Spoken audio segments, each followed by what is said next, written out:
अस्सलामुअलैकुम नाजरीन और सामीन। Welcome to new vlog.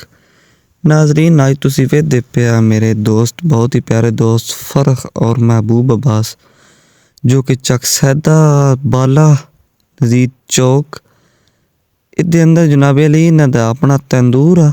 बहुत ही आला और लाजवाब क्वालिटी जनाब अली इन्हां कोल मौजूद है। किसी भी किस्म वास्ते शादी ब्याह और दीगर फंक्शन वास्ते इन्हां नाल राबता कर सकते हो।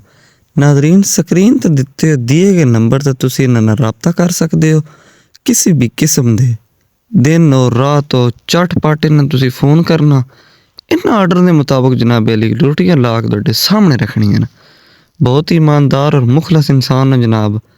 कोई भी भाई अगर किसी ना रोटी शोटी चाहिए हो, एमरजेंसी तंदूर दस्तियाब है। नंबर इन्हां दा जनाब सामने स्क्रीन उत्ते शो हो रहा, नंबर वेख लियो। ते स्ट्रीट 9 वाली गली चक सैदा कब्रगुस्तान वाली, जो कि मस्जिद गुज़ारे मदीना के सामने है, उस गली के नाल ही अल सादात साबका करियाना स्टोर इहदे नाल इन्हां दा जनाब अली तंदूर। चाचू उन्होंने ठंड लगी हुई आग भी सेकते हैं तो इन्होंने काम शाम को नहीं करन पे देंदे। तो इस नंबर तो जनाब इन्होंने रबता तुसी कर सकते हो। लजपाल ड्राइवर होटल इन्हां दा नाम है। तो बहुत ही आला क्वालिटी के अंदाज नाल जनाब अली ये अपने फन का मुजाहरा करते न, समझ आइए।